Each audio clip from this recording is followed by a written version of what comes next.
about the who committed to coming to the stream tonight. Of course, you can't, lead a horse to water, but you certainly can't make him drink. That's for sure. But yeah, so just giving a few more minutes. Not much, just a few minutes. I'm not waiting much longer. I want to get right into this. This is an important topic I'm going to talk about tonight. And again, I'm going to take my time tonight because I think it's an important subject to deal with. Like all the subjects are important to deal with. This is just one of those important subjects in addition to the others that are very important to deal with.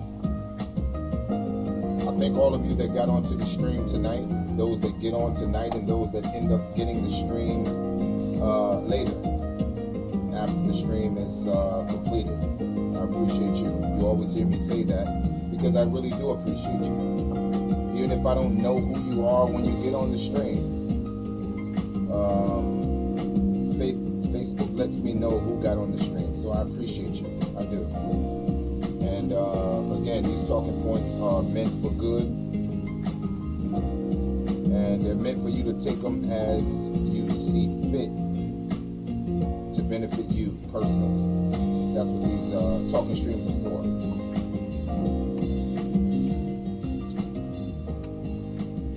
Like so many of them, we have a major problem in our community.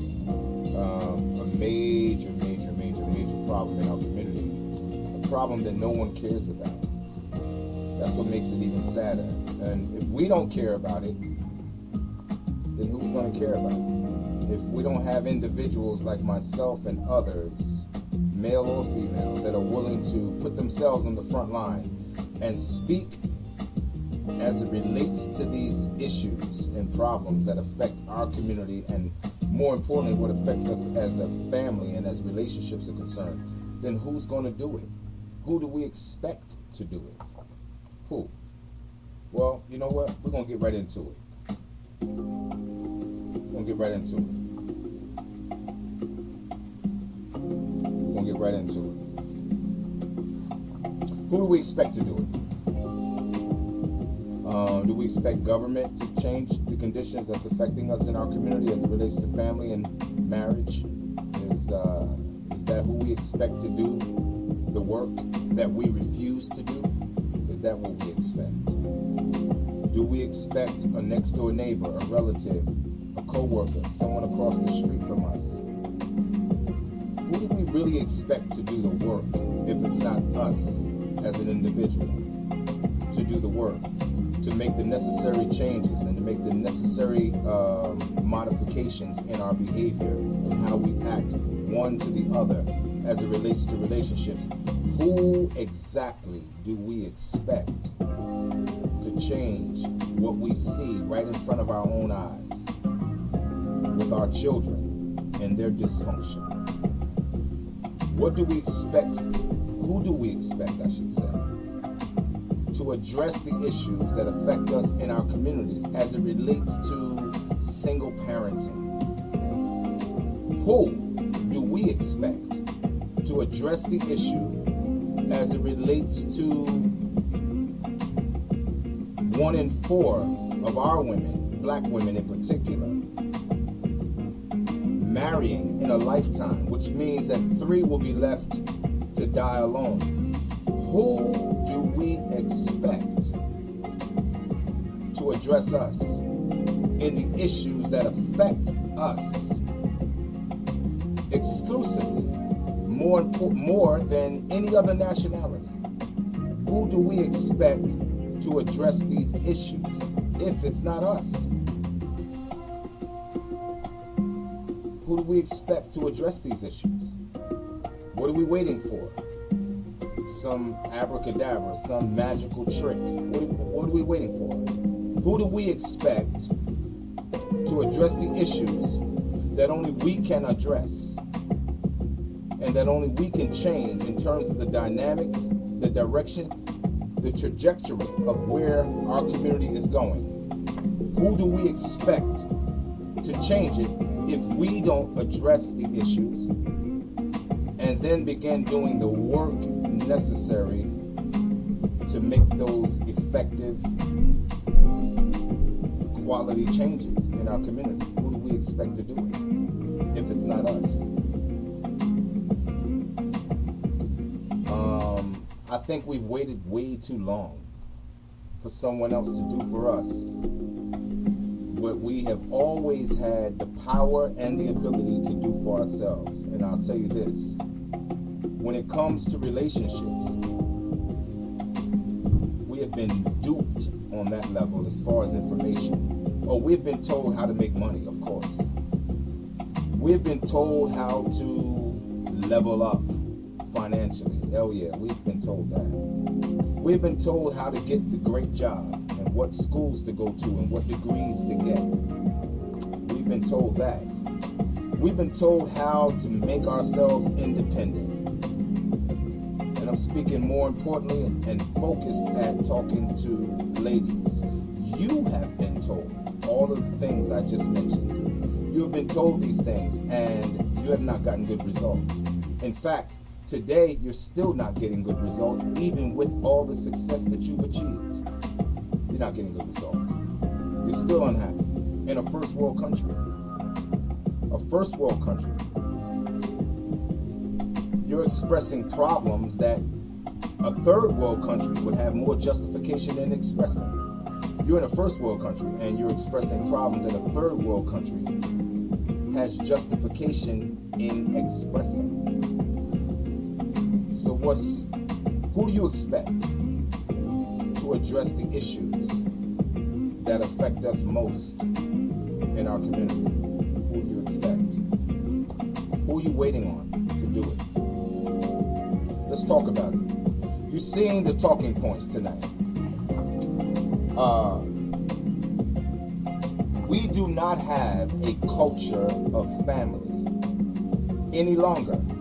Today, as we see it in front of our own two eyes, we don't have a culture of family. Not at all. We have a culture of individuality. Individuality, meaning each person going for themselves. The whole concept and the whole idea of husband, wife, children, a productive family home life has been all but put to the side. No one sees it as a necessity any longer. Not in this society. Not in this modern day society. They don't see it as a necessity. They don't see a man in the value that he should be looked at as. See, in times past, the man was looked at as the provider. He was looked at as the protector. He was also looked at as the individual that would go out into the wilderness and be gone for days. And what he'd be doing in those days, his wife knew nothing about it. All she knows is he came back battered, bloody, and torn. What did he do during that time? He went out and killed the wolf and he tackled the bear. And he came home with the meat on his shoulder to feed his family. These are the old days of what husband, wife, and family looked like. Before we became so primitive, before we became so advanced, before we became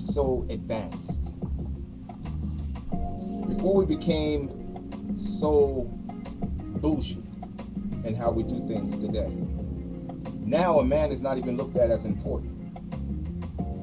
It's only a very select, special few that still see a man as a necessity as opposed to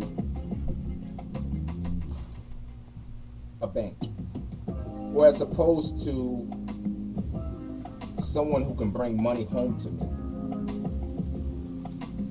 or someone who can scratch my itch. And you ladies that are listening, you know exactly what I'm talking about. It's been a long time since a man has been looked at in the black community as a necessity. Very, very long time. And sadly enough, and to my sad regret, as a result, we see the outcomes that we see in our community right now. With so many women, so many of our women by themselves and single, Now, how do we turn this dynamic around? How do we turn it around? What is it that we should do, and what is it that we should say? Well, that's a good question, but here's the question I have for you, ladies. Who can tell you anything that you'll actually listen to, that you feel duty bound to listen to, without argument, without insults, without pejoratives, without the need to be correct? Who can talk to you? It's clear that with every talking point, it's not a black man. I'll tell you what I found in this string when that I started with Let's Talk About It. Here's what I found. I found that what we support in large numbers is significantly smaller in what we support that actually has meaning and substance to it. Facebook is a cesspool for ignorance. It's a cesspool for information and talking points that have no foundational meaning to it. This is what we support. We support these type of topics, and we support these type of this type of content because it doesn't force us to become better. This is why we support it. It's easy to support content that doesn't force us to think.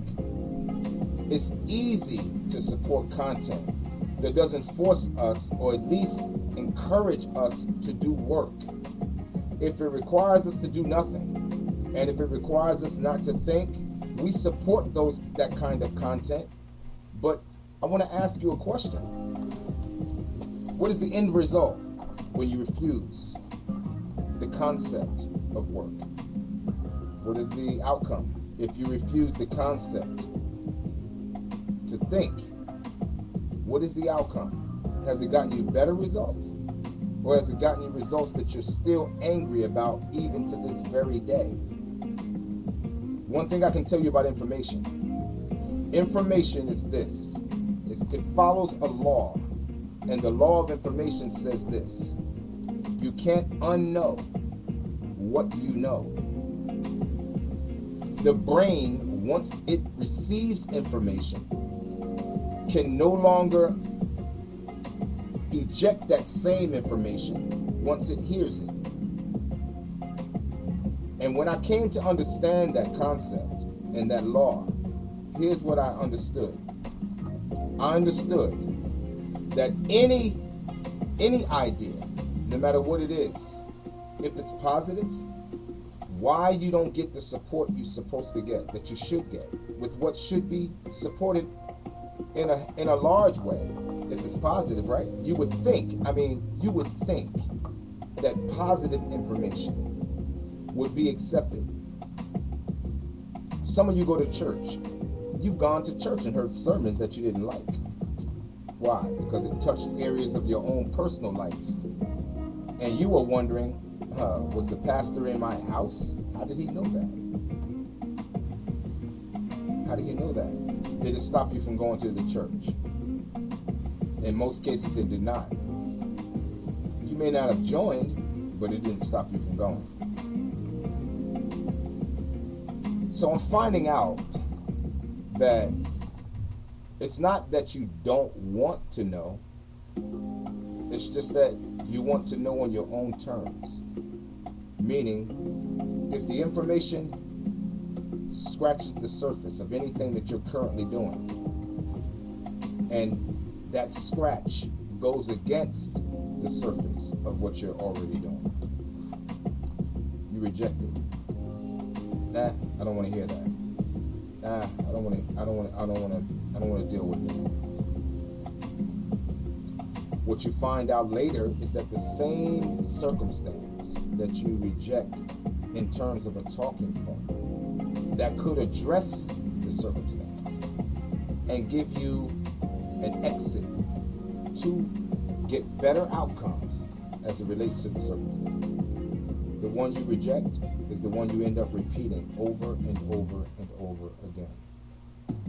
This is what happens all too often in our community. This is exactly what happens.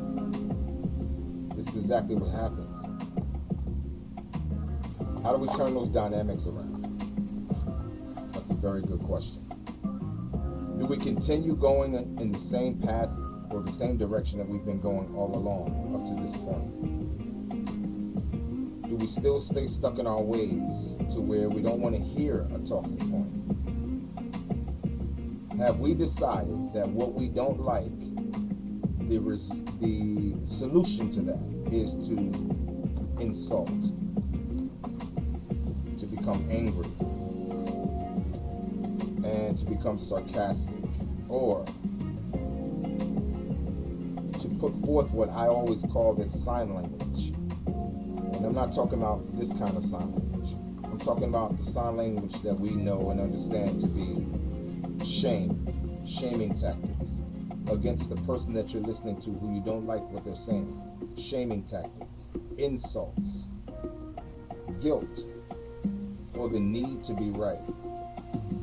Has that become the solution to dealing with the issues that we see right before our own eyes every time we walk out the front door?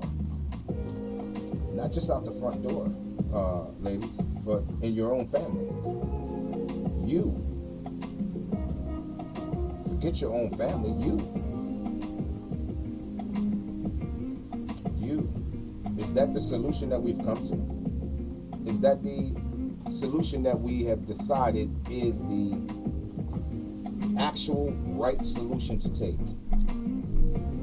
To be shooting out shameful tactics, to be insulting, to be putting forth guilt tactics, or the insatiable need to be right? Is that what we've decided today to do as a solution to what we see, not just within our own personal life, but what we see outside of our own front door and what we see within our own family? Very few of us can find a successful, healthy, meaningful relationship within our own family. And I know you know I'm right. Even if you don't want to admit it, I know you know I'm right. You know I'm right. You know I'm right. The lack of being able to see it and experience it, it's clear in the behavior that we see. Because if we had a better example, we would display better behavior. And some of us, you had a good example.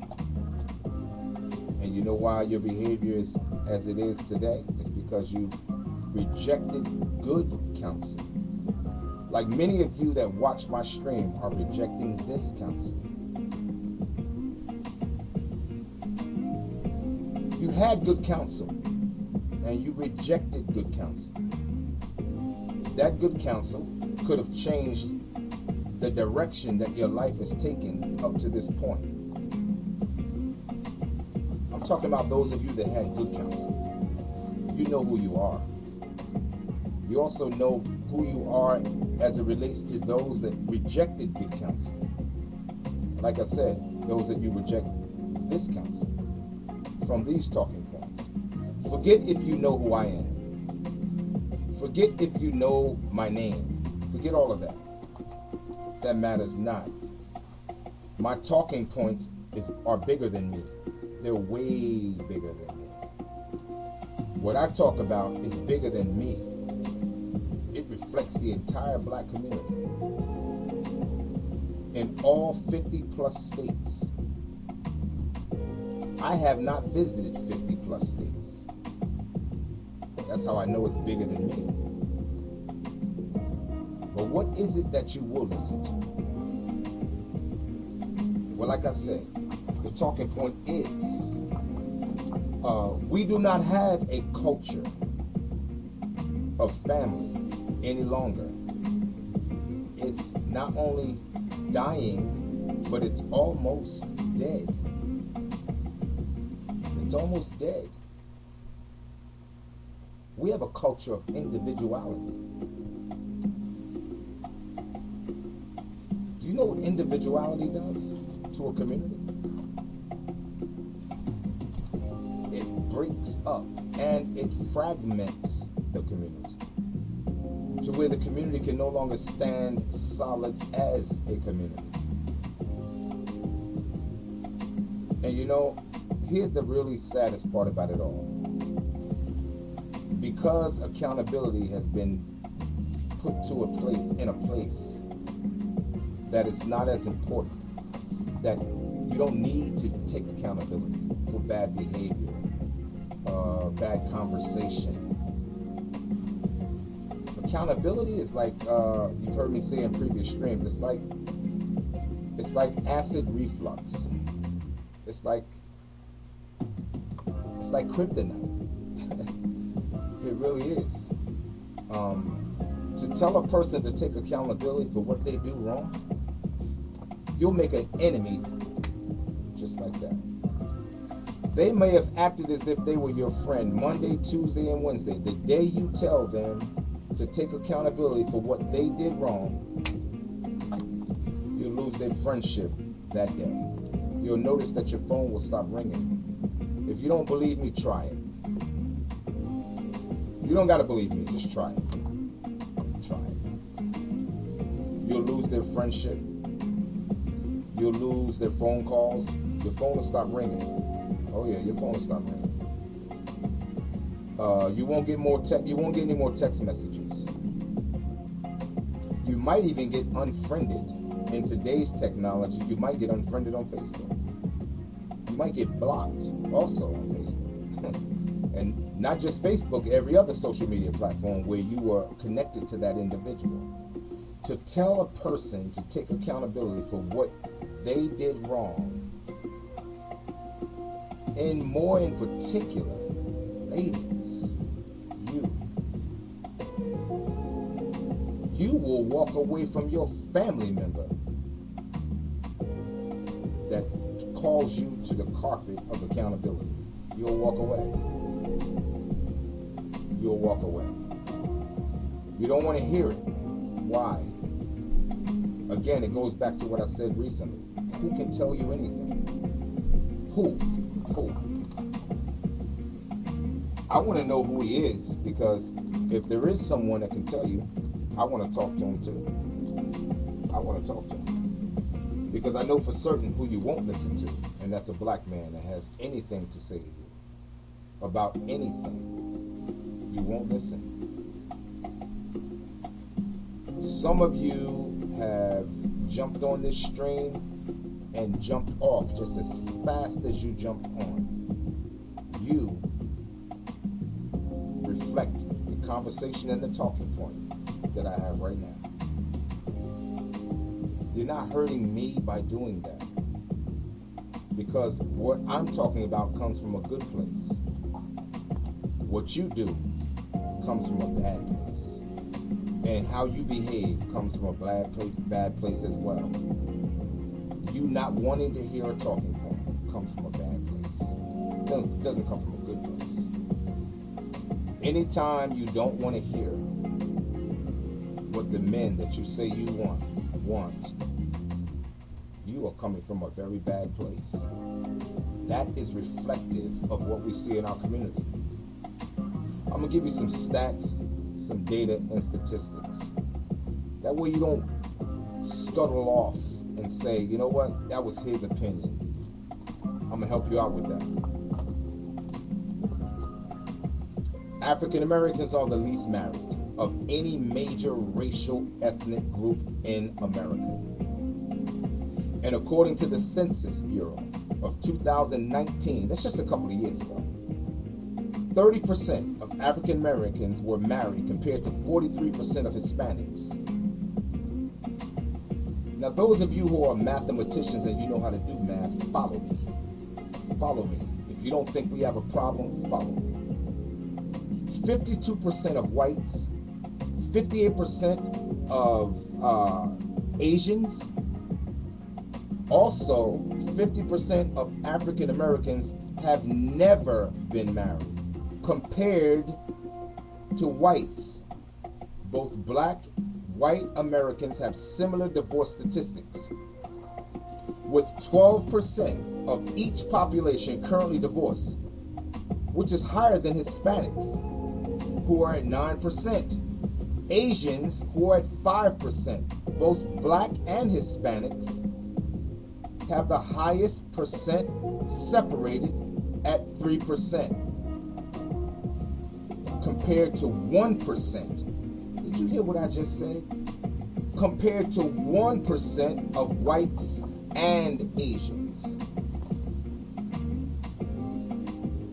But again, I hope you paid attention to what I said in those stats, data, and statistics.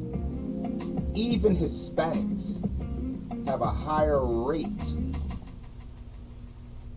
of marriage than you. I'll tell you who does have a higher rate. If they were to put that up, you have a higher rate of hookups. Hookups don't count. Hookups don't count. Hookups is when you just kind of get together. There's no real standards that's put in place in the beginning of that introduction. You just kind of hook up, you like each other, you're physically or sexually attracted to one another, and you feed the urge of that physical attraction. And that's it. That's called a hookup. But where is the element of family, and where's the element of family in that connection?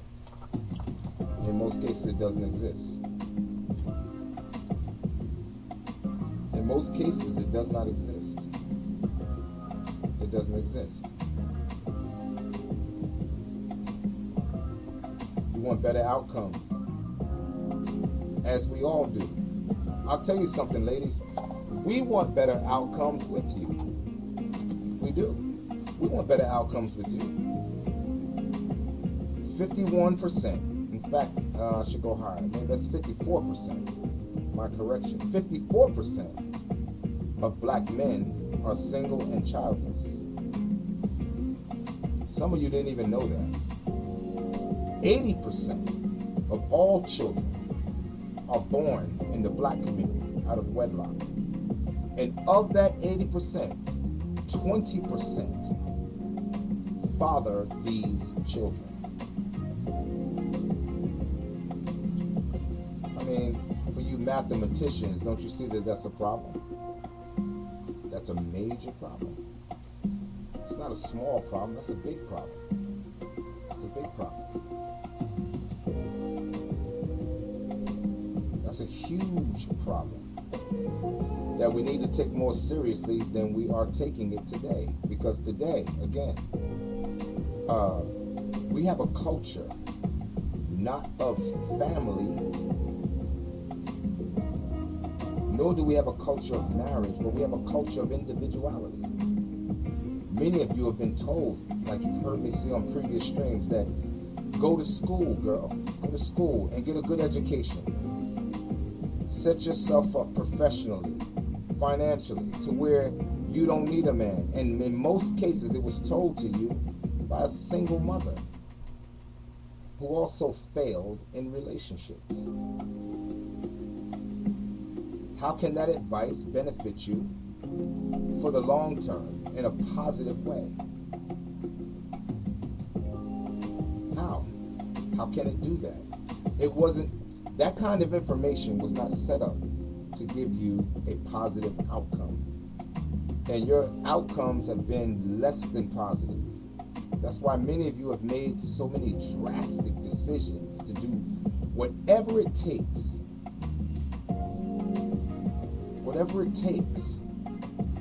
to not be alone. But I'm going to tell you something, ladies.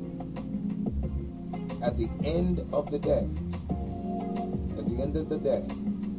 a productive, meaningful community is not based on individuality.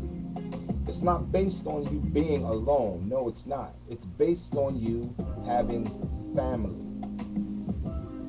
And And I'm not just talking about any old kind of family. I'm talking about productive, meaningful family. That's what it's based on. You don't have to. That's the beauty about this country, the first world. You have the right to decide, and you have the right to choose. Choose as you will. Choose as you will. You will meet and you will greet the outcomes of your choice. Life is about choices and trade-offs. What have you traded off? What have you traded off as it relates to family? What have you traded off as it relates to meaningful relationships in this cancel culture that teaches you and has taught you to think as an individual as opposed to thinking as a family?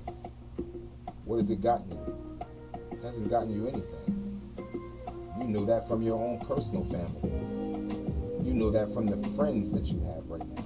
You've heard me say it a million times. You know that from your coworkers that you talk to and laugh and joke with every day. You know that. You know what I'm saying to you is correct. The choice is yours. It has always been your choice. I mean, after all, isn't this what you fought for? The right to choose. You fought for women's right to choose, right? Well, guess what? I support you in your right to choose. In fact, I'm a true feminist. I'm a true feminist. What? You're a true feminist? Yeah. Now I'm going to tell you what a real feminist really is. It's not this morphed monster that you see today. True feminism was about giving women the right to have the same rights and privileges and access to employment, to wages. Because during that time, women had no rights as it related to wages and as it related to employment. They literally had to depend solely on their husbands. Now I know what some of you are saying. See? That's exactly why I don't want to be in that condition, or that's exactly why I don't want to be in that position. Well, I'm going to tell you something about the feminist movement that you didn't know. I'm speaking more directly to black women. Because, you ladies have a tendency of taking the tail by the horse by the tail and running away with it without real information, in-depth information. Not all of you, but so many of you do. You like to hear the talking point or the statement that actually applies to your emotional hang-up. So I want to say this to you. I'm going to tell you something that you didn't know about the feminist movement. The feminist movement wasn't designed for you. First of all, let's get that out of the way, black woman. It wasn't designed for you. The feminist movement was started by a band of Caucasian people, male and female, 300 men and 300 women. On both sides, yes. Males were involved in the original inception of what's known as the feminist movement, or women's movement, or women's empowerment. Yeah, there were men involved. Not black men either, by the way. And not black women, by the way. But I'm going to tell you something that's so critical that happened in that movement that adversely affected the black community. I'm going to tell you. White women never got involved in the movement to discredit, nor to dismiss, nor to find unimportant the value of their man. No, that's not what the feminist movement did to white women. No, but it certainly did that to us. It certainly did that to black women. Because the feminist movement for you meant something different. And then they began to interpret what the feminist movement meant, which perverted the real true meaning of what the movement meant in its very inception. It became a capitalist movement to where they were able to make money off the movement by teaching women that to be alone and to be by yourself and to be independent and be strong. I am woman, watch me roar. And to demonize the whole idea and concept of being a housewife or being at home and catering to your husband and taking care of your home, and that whole concept, that's boring. I can't believe you're doing, You know, it was designed to destroy the concept, demonize the whole idea of what family actually meant as it relates to a husband and a wife. And black women, you fell for that. You fell for that trick. You fell for it. That's why today, we don't have a culture of family. We have a culture of individualism or individuality, where everything you do is about you thinking about yourself and yourself entirely. A man has not become a man that you need. A man has become a commodity. Not a necessity. He's become a cash cow, so to speak, if he has any cash. Or he's become an itch scratcher. And you know what I mean by itch scratcher. But that's what he's become. So today you have your car. You have your nice home. You've gone to school, you got your degrees, you're a PhD, a BS, an MS, and all these other alphabets. You have it. Okay, congratulations. Let me tell you something, ladies. Until you give a man something that he can protect, until you give a man something that makes him know he's needed by you, don't get upset when he walks. Don't get upset. Because by nature, he was designed, even against his own will, he was designed to protect. He was also designed to provide. These are the things that he was designed to do. He was designed to die for you. Not to live for you. He was designed to die for you. That's what he was designed to do. He was designed to bleed underneath full clothing. That's what he was designed to do. And he was designed to do that even if you didn't realize that he was bleeding. And then he was also designed to remain steadfast while he bled. And he was designed to remain stoic and firm while he bled. This was his design by nature. You can't change it. He can't change it himself. Today, we have become a community again. Keep saying it. We have become a community today based on individuality. We really don't care about what family means, what it used to mean, what it could mean, or what it might mean in the future. We really don't care. Now I want to tell you how important it is for you to take more importance in the idea and the concept of relationship. A man, again, is not a privilege or something you can simply decide to do. In fact, it is a necessity.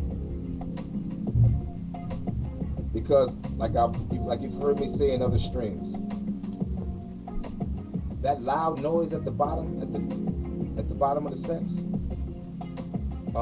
you expect your man to get up and put himself on the line and even to give his life. I just told you that we were designed to die for you.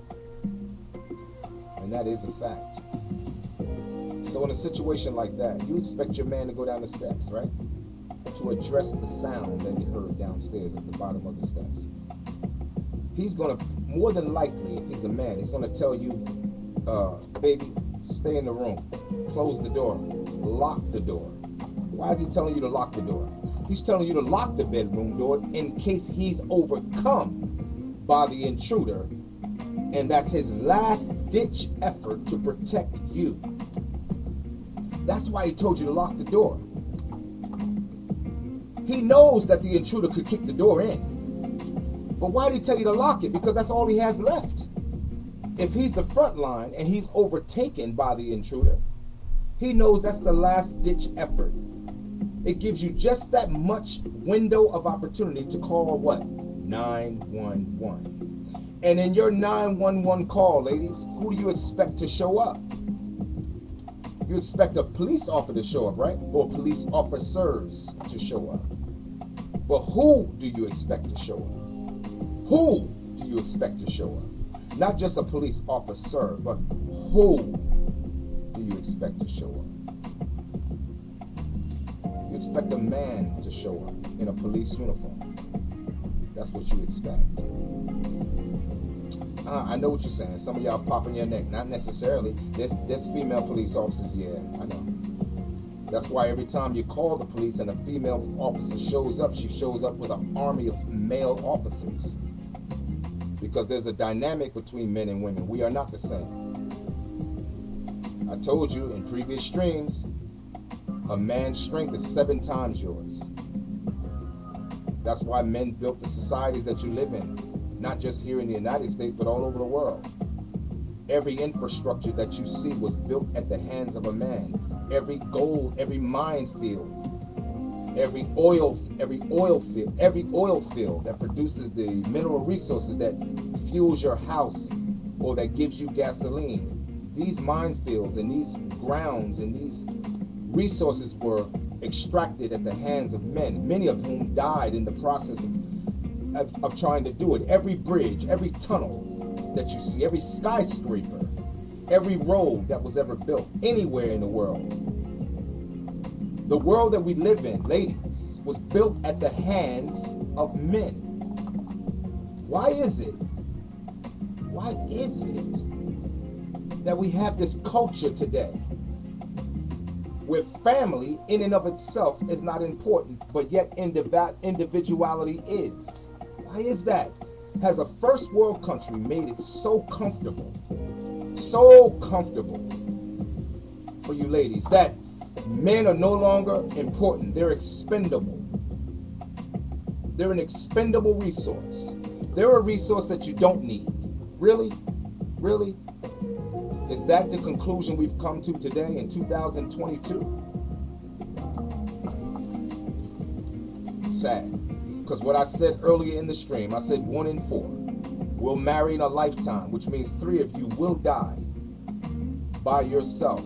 And I know y'all hate to hear me say that, and it doesn't even matter. Because those are the stats. That is the data. And that is the statistics.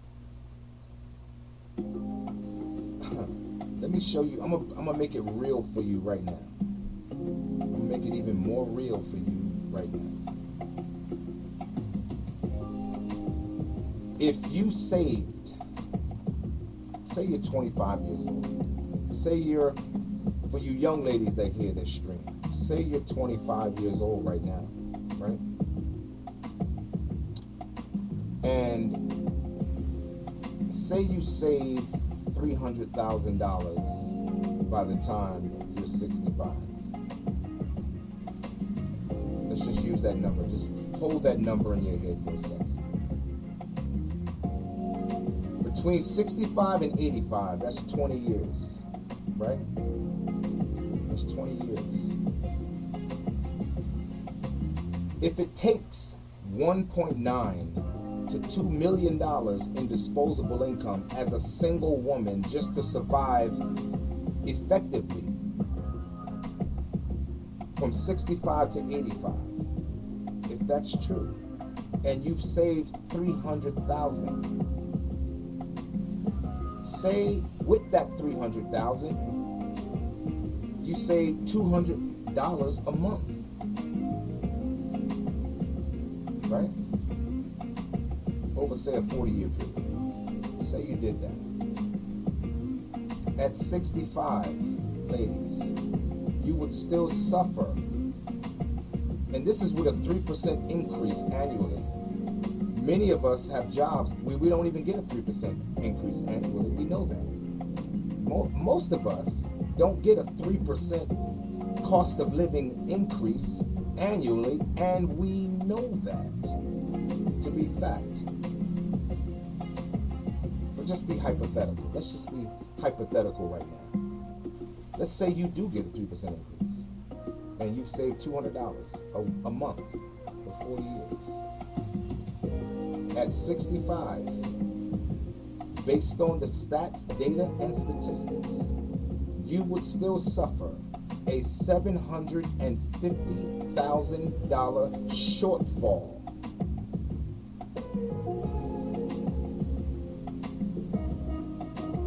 How would you survive? I know what you're saying. I'll go on social service. Okay. I know what you're saying. I can rely on my retirement.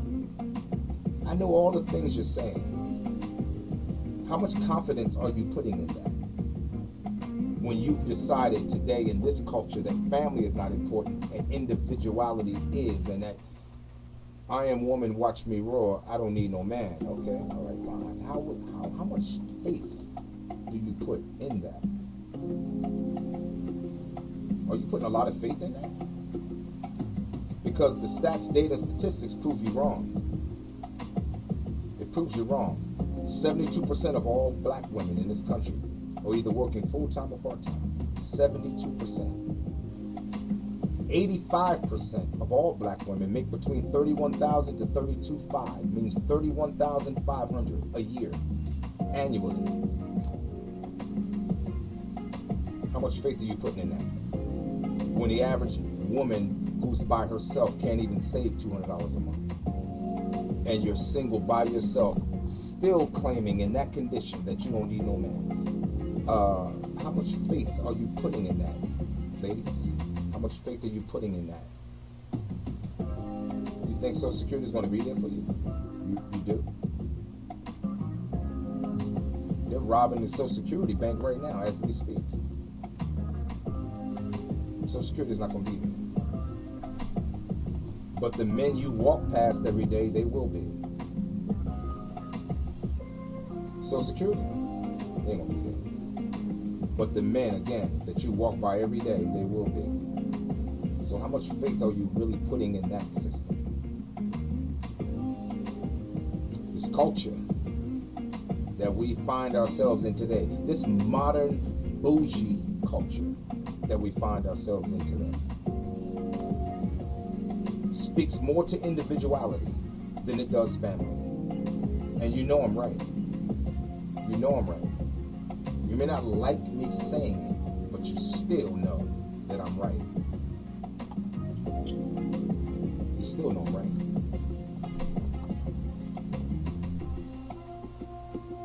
What are we going to do to change the direction or the trajectory of what we see in our communities?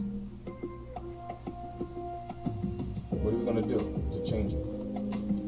How much concern do we have in changing it in the first place? How much do we care about changing it? I'm going to read something else to you before I close out. I'm going to say this to you. The annual, why does what I said previously about what you need to retire, why does all of that make so much sense? I'm going to tell you. Because if you live for the here and the now, if you keep watching videos and all these things and all these celebrities that keep telling you these false narratives about what you can have, you know, if you like, you put a ring on it and all these other different songs, and you know, let me tell you why it's a problem if you're by yourself. Listen up. The annual inflation rate, right, for the United States is 9.1%. For the 12 months ended, and the 12 months of that inflation rate ended in June of this year, 9.1%. Let me tell you, and that's not even the worst part of the information. What I'm about to say next, it gets even worse, and it should shake you a little bit.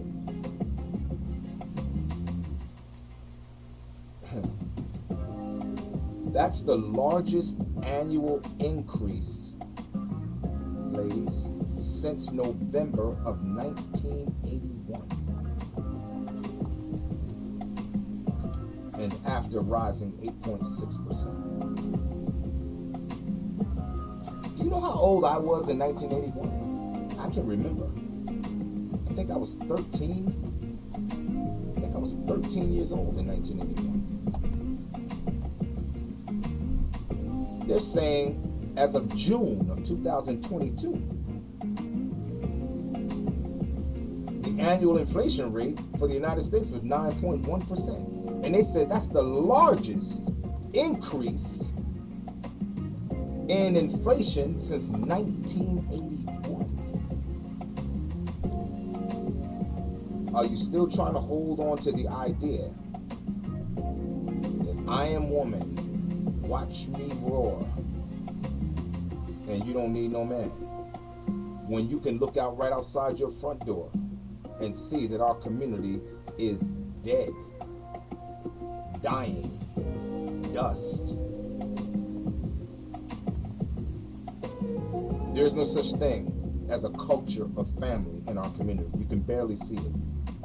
They do exist, but it's so small in number, it's almost as if they don't even exist. You still want to hold on to that? When we are better together than we are apart? We can see that being apart, it doesn't serve us. 1 in 3, 1 in 4, as I said, will marry in a lifetime. 3 will die alone. You also heard me say in other streams that if every black man married every woman that was available and eligible to be married, there would still be a 2 million women deficit, which means 2 million still won't be married because there's not enough men to marry them. But you got 85% right in your own community. I'm gonna keep talking about it. Keep talking about it.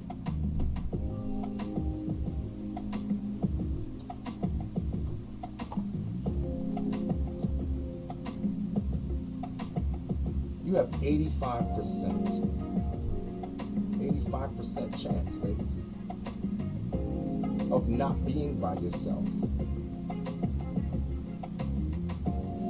Because they're right in your own community. They're walking past you every day. They're at your jobs. You meet them at the supermarket when you're in the checkout counter. You meet them in the aisles when you're shopping for your food. You meet them at the gym when you're trying to get on the treadmill and do a little workout, for those of you that do that. You meet him when you're downtown in your respective cities. You see him. He walks past you. He's the guy that looks at you and makes eye contact and smiles and says, good morning. He's the same guy that holds the door open for you when you come out of the supermarket and when you come out of the store. He's the same guy. He's the same guy that waits for you while you cross the street when he knows he has the green light. He's the same guy that you ignore. For what? With what I just said and what I just showed you as it relates to stats, data, and statistics. Why? Why do you do that? I'll tell you something. Men are asking the same question. We don't know why you do that. We really don't. I mean, we can come up with our own interpretations and different things to try to understand why you do that. But at the end of the day, we really don't quite understand. Many of us don't know why you do that. I do. I believe I understand more than most about why you do that. But I will tell you this, your results are not good. It's not getting you the results that you need, nor is it getting you the results that you want. In a first world country like the United States, you are the most unhappiest woman on the planet. In a first world country. You have the highest level of education, and yet the most unhappy. You have the highest access to material gain, and yet the most unhappy. You have the highest level of freedom in terms of speech and movement than any woman anywhere on the planet, and yet you're the most unhappy. And I'll tell you why. Because you bought into the narrative or to the notion that you don't need a man. That's what you've done. And then you've made alternative decisions based on your own unhappiness and your own bad decisions. This is what you've done. And if you were honest with yourself, you know I'm right. Like you've heard me say so many times in every stream. When you look into the mirror, what exactly are you looking at? Are you looking at a perfect reflection of yourself? Are you looking at a well put together woman of yourself? Are you looking at a woman who's well not only put together but has all of her expectations in place?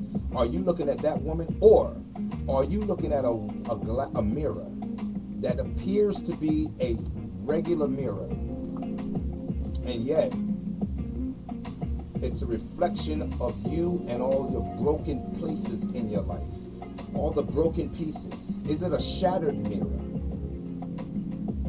But in your eyes, it looks like a full, perfect mirror. What are you looking at when you look in your mirror? You're always going to hear me say we are better together than we are apart, and we simply just are. But in our community today, we have a culture. And that culture is a culture of individuality and not family. Not only have you been taught to be masculine, ladies, you have been taught to be men. And that has broken up our family in every state, in every town, in every part of the world where we exist. It has destroyed our community. You can't hardly find a meaningful, productive, black family anywhere, not even on television, not even in television series that you watch. You can't find it. You can't find it with Power. You can't find it with Empire when it was on. You can't find it in these new episodes that come on TV. It just gets more and more and more and more perverted as we go along. It never gets better. And you know it. You know it. But what do you want for your personal life? Damn the TV. And damn the series. And damn the notion and the talking points that's in social media and that's in major television broadcasting that speaks the opposite of what I'm talking about. What do you want? What do you want? Do you want a productive family? If you don't, this is the wrong channel for you. If you don't want productive children, this is the wrong channel for you. I'll just tell you like that, it's the wrong channel for you. And I'm not angry at you if you decide this is not the right channel for you. If it's not the right channel for you, then okay. That's the other beauty of this country. You have the right of choice. Choose as you will. Choose as you will. Choose as you will. But I will tell you this. We better get real serious about what we're willing to listen to. And we better get very conscious about the things we reject, and then come face to face and ask ourselves the questions why. Why are we rejecting certain things? Why are certain things we hear we reject? What's happening on the inside of us? What's happening on the inside of you that makes you not want to hear it? I can help you out with that. That's because you know something about what you heard is true, and it reflects you. Like I've always said in every stream, don't get mad, get better. Don't get mad, get better. Only you can find out what better is and what better means for you. The talking points are going nowhere. This train has already left the station. It comes from a good place. I'm about family. We are better together than we are apart. We simply are. And with that being said, I thank all of you for getting on the stream tonight. I thank all of you that get on the stream after the stream is finished. I understand we got busy lives. We're tired. We want to go to sleep and work. I get it. You know, some of you won't get on the stream because you're just mad. Well, whatever. I'll come back later. Come back after you calm down. Again, being mad is okay. That's a human emotion. But don't just get mad, but get better. So when you decide to calm down and drink you a latte and sit back and relax, calm yourself down, take your high blood pressure medication, whatever you need to do to calm down, do that. Take a Xanax or whatever you need to do. Calm down, relax. You get back on the stream again and watch it from its beginning to its end. And then you tell yourself honestly, if you believe the talking points is meant to hurt or is it meant to help? Even if the medicine don't taste that good. With that being said, again, I thank you all for jumping on the stream tonight. My name is Charles Chambers. I am the host of Let's Talk About It. And like all streams, I do appreciate you. And I appreciate all of you who are like-minded. Those of you that are still struggling, I got patience. I'm not going anywhere. Ladies and gentlemen, have a fantastic, productive, positive night tonight. And I look forward to speaking to you again on Friday at 8 p.m. for those of you that choose to get on. I will be here if no one got on. But for those of you that choose to get on, I appreciate you. I'm here for you. My name is Charles Chambers. This is Let's Talk About It.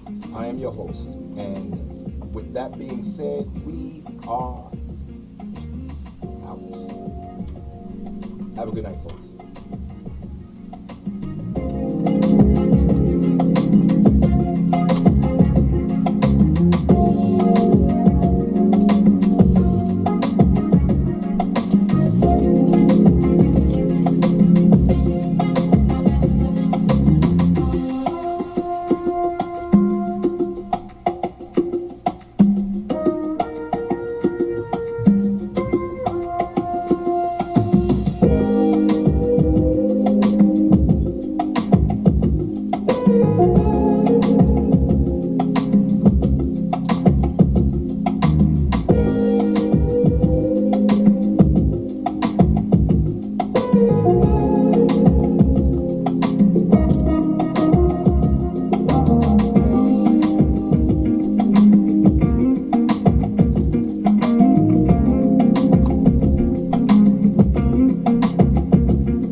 Folks.